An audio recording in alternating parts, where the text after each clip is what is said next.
Slowly but surely, our model of the atom is getting better. So up to this point, we have, let's see if I can go backwards, we have this. Here's where we left off. Ernest Rutherford's gold foil experiment gave us the nucleus. So now we have all the positive material condensed into the core, the nucleus, and the negative electrons are just randomly scattered around the outside of the atom, which is a little better than Thomson's model, because in Thomson's model we just have electrons everywhere, and then we just have some kind of a positive material in the background, which is kind of sketchy. So this is better. The positive material is compact in the center of the atom, the nucleus, and the electrons are kind of floating around the outside. And again, this probably isn't your first rodeo with atomic structure. Somebody probably told you at one point that there are energy levels. The electrons aren't just like floating around randomly. They're in these energy levels. Oh. Danish physicist Niels Bohr was the first to propose this idea that electrons are found in specific energy levels.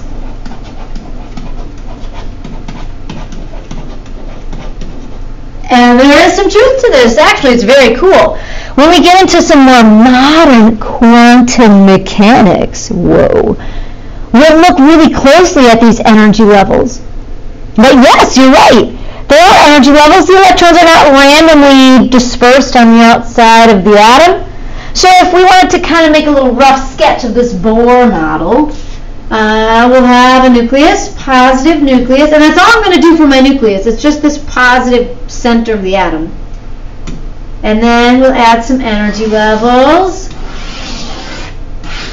Cool. There's a couple energy levels. And then these electrons are floating around in the energy levels, right? Kind of. Now, in a previous science class, your teacher may have said that there are 2 electrons in the first energy level. But at the time, did you ask why? Did you say, well, I can fit more than 2? Or were you like, okay, I'll draw 2 electrons, Mrs. Whatever. So here's my electron. It's just going to be this little circle with a negative. Circle with a negative. Okay, I'll go along with it. I'll put 2 in the first level. I'm fine with that for now. Did they tell you to put 8 in the second level? Maybe. But again, like, did you ask why? Like, why can I put 8? Like, why not 6? Or why not 10? Why is it 8? Oh, I will answer that question for you. But for now, okay. 1, 2, 3, 4, 5, 6, 7, 8. There. 8 electrons in the second energy level. And so on. I don't know, maybe we'll just like chuck a couple of them out here in the third energy level. This is getting kind of crazy. There. Beautiful. Wow. Now that's getting better, isn't it? And now you may have even been told that energy levels close to the nucleus have low energy or lower energy than those further away. So like the first energy level is a low energy level. And as you go to the 3rd, 4th, 5th, 6th, 7th, oh, how high does it go? Is there a limit? Oh, we'll answer those questions shortly. We increase in energy as you go further from the nucleus. Now here's kind of a foreshadowing. Here's where we want to go a little bit more when we look at modern atomic structure. This idea that electrons aren't in one energy level for life. So just because you start in the first energy doesn't mean that you're there forever. If an electron gains the proper amount of energy, it can jump to higher energy levels. But that's kind of the key. You have to have the right amount of energy for level 2, level 3, level 4. So you have to do something to gain energy. And that could be electricity. That could be heating the sample. If we add enough energy, we can make these electrons move up and down the energy levels. This amount of energy needed to make such a jump from one energy level to another is called a quantum.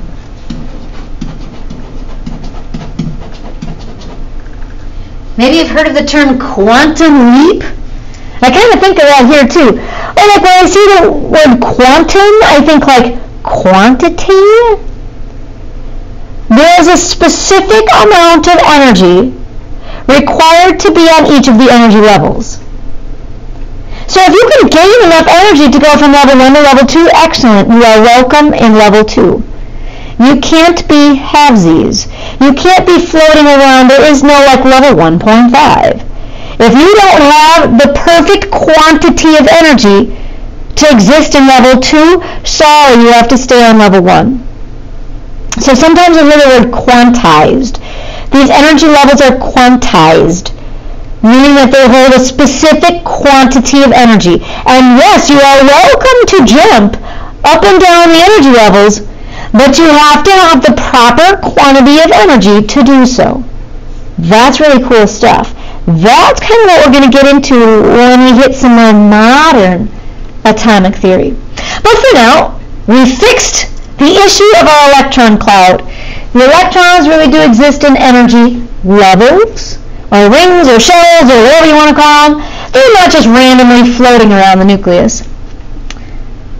Now there's probably one other thing that might be slightly bothering you, and that's the nucleus. Yes, it's this positive core, but there's something else in there, right? Like we never mentioned protons and neutrons. Until now. There's the end of it. Okay, so when we do experiments with radioactivity, that's where a lot of, like some of these terms come from. That's kind of the basis of some of these old experiments. The positively charged nuclear particles that repelled alpha particles were found to be quite heavy. So when they examined all the particles that come off of radioactive material, there is a positively charged particle that is very commonly discharged. It repels the positive alpha particle. Remember, the alpha particles are those little positive particles. And these particles have a substantial amount of mass. We're going to call these heavy positive particles protons. There's the word. Protons add mass to the atom and stability, and they are positively charged. So yeah, like overall the nucleus is this dense positive core because it's made of positive protons. Now again, I get it. You're saying, well, what about the neutron? Okay, well yeah, so here was the problem. If they add up the mass of all the protons and all the electrons, it wasn't adding to the total of the atom. So yeah, they knew there was something else missing, but it was probably something neutral. Because at this point, we know the electrons, we know the protons, and we know that the atom overall has a neutral charge. And so then you might remember that you have to have the same amount of protons and electrons in order for the atom to be neutral.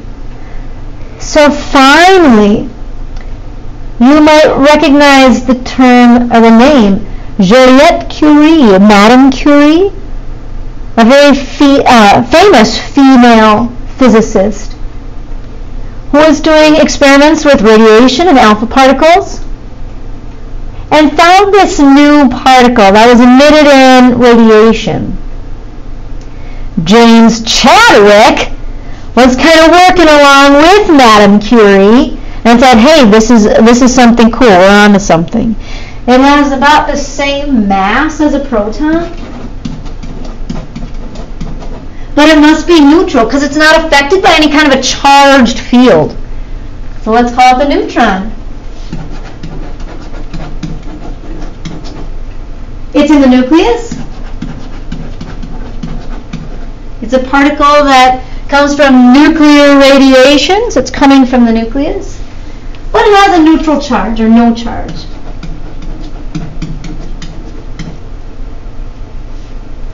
Mass equal to that of a proton.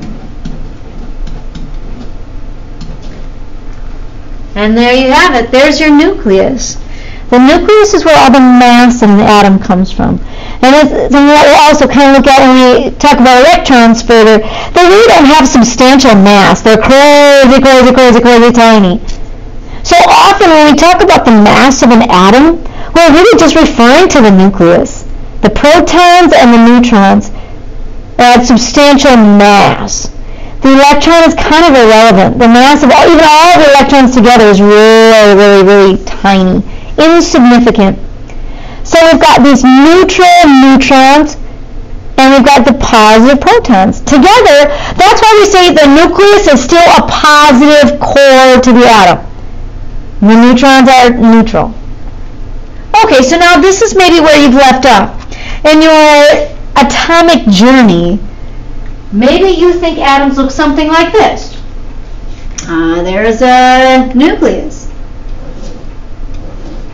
And it's got all these little particles.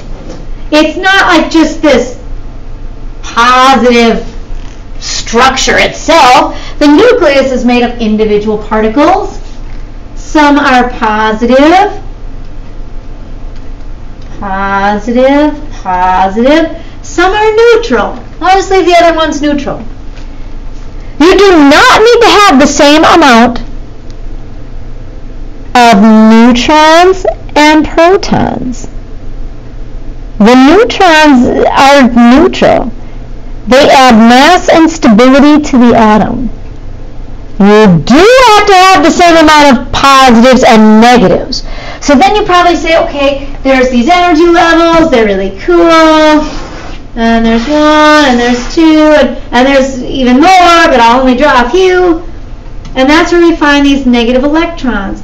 So here's these particles, negative electrons, negative electrons. Somebody once told me that there are two in the first level, and okay, I'll go along with that. And then I'll put one more out here. So I have 1, 2, 3 positive protons, and I have drawn 3 negative electrons. And here is my neutral atom. Does that ring a bell? Often that's kind of where people come to chemistry with this model of an atom in their head. That's what they've been told in the past. We've got the protons, neutrons, and the nucleus. We've got the electrons flying around in these energy levels. But at least now we've got a little evidence to prove that there are protons, neutrons, electrons. That's what we wanted to do here now in chemistry, a step up from your freshman science. Now we have evidence to support that these particles do exist.